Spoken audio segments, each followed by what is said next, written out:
if you join a company, you typically be said do one thing. And there are 10 guys doing 10 different things. So one of the biggest challenges when you do something on your own is the ability to horizontally scale. Horizontally scale your skill sets. Like if you take for example a software engineer, a typical company today. You join a software company and you do code. Who sells it, who tests it, who buys it is not your limit. But if the same guy is doing something on his own, he has to make it, he has to sell it, he has to ensure that the other guy whom he's hired has a laptop which works. Everything he's become purchase, HR, finance, everything. Creating collaborative work environments, and that is a very big need there is for nurturing entrepreneurship. And also, we want to build a huge network of change agents of tomorrow. There is that I was an extremely artistically oriented student. Okay, so dramatics, theatre, poetry. My dad tried his level best to, get me introduced to technology. He would always get me these multimedia magazines, and I was the first kid in my entire group to have internet at home and a computer at home. And I was somehow just never interested. Because program is fantastic. I mean, these are the type of inputs which you can get, adapt it to yourself in whatever need you can. It's very, very useful. So that's one point. Not be that all of you are engineers, I know, but then the fact remains that whenever you talk about innovation and you talk about ideas, it can come from anywhere, right? So you have to look at that angle as a very big way, number one. Second thing, from the resourcing side of it also, if you look at currently, Tier 2 cities also bring in a fantastic innovation. In fact, I think if we get each one of you to stand up and give an idea which you think is interesting, you will get 20 different unique ideas which nobody has done in India today, right? All of you have this one idea nobody has done? Yes or no? Correct? The challenge is who will execute it better.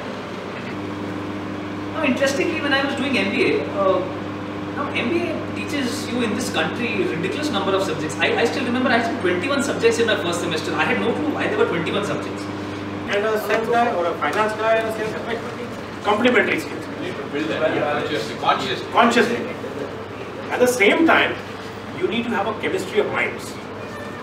Because this is like a marriage. I mean, if you're getting in, and then you say, I don't like you, that was the company. So which is why friends from school and college or long work experience, like not if you work for a couple of years in a college, but somebody with you work 5-6 years, you know people in their best and their worst in and out. And then you know, I know this guy is wonky, but 2 drinks down he's bad, but I still like him and I'm living with him. It's no problem. It's sex. Yeah, that becomes a very critical factor. but if you look at it, even a salt manufacturing and distribution by Unilever, great process innovation, right? By the way, how they manufactured salt, you are aware? They found iodine shortage. Because they found out iodine shortage, they worked and collaborated with Atomic Energy Commission. They ensured that the iodine is incorporated in the salt, and how it got distributed through Amma Shakti, they call it, through the self-help group created by Unilever. That's a great process innovation of distribution. But don't do this because you have a lousy boss, or don't do this because you read about some startup getting acquired for $1 million valuation or whatever. Don't do this because it's the next rockstar thing to do. Don't do this because you can wear whatever you want to. Do it if you believe that you will be making a difference. Okay. Do it if you believe you will be creating some genuine value. Okay. Do it if you believe you will be solving a problem better than anybody else. Close quarters, helps you understand the mindset of entrepreneurs. When you work with them, and also having worked in the multinational, the thinking is more or less similar. It's not that it is not very different, but it gives you a flavor of trying to see what is it that you can do. And we are going to maybe have a session of trying to kind of share some broad ideas and maybe get a deep dive into 1 or 2 aspects. So thank you so much, Geeta, for inviting me. I think it's always a pleasure to interact with budding entrepreneurs. Some people tell me that how easy is it for me to change? I'm a technologist all my life. I can't do this. That's all bullshit.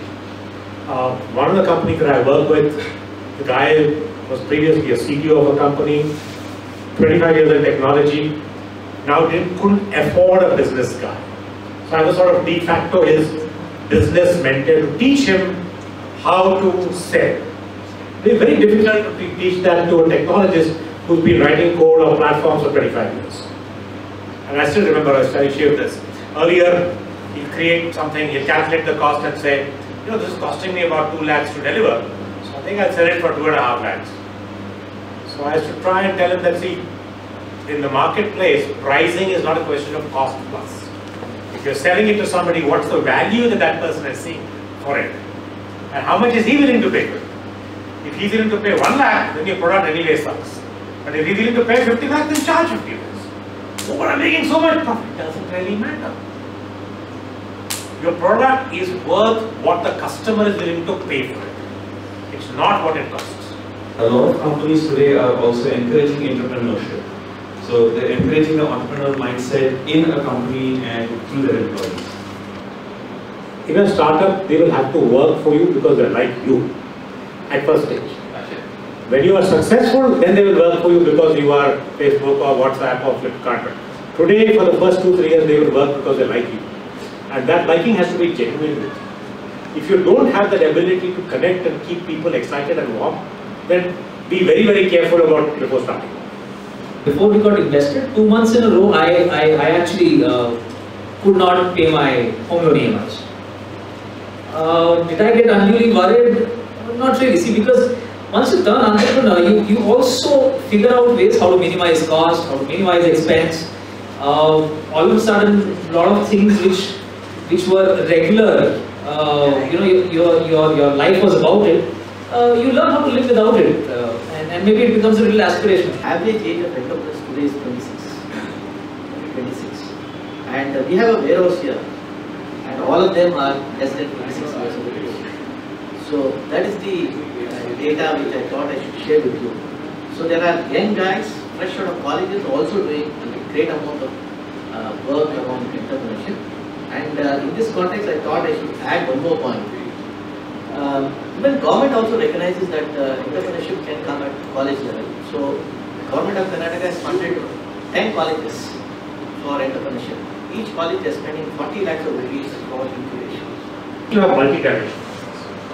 You not only need to be the CTO of the company, you need to be the CMO of the company, you need to be the CFO of the company, you need to be the chief legal officer of the company, the chief HR officer of the company, the chief administrative officer of the company, as well as chief government license officer, and the chief coffee man also.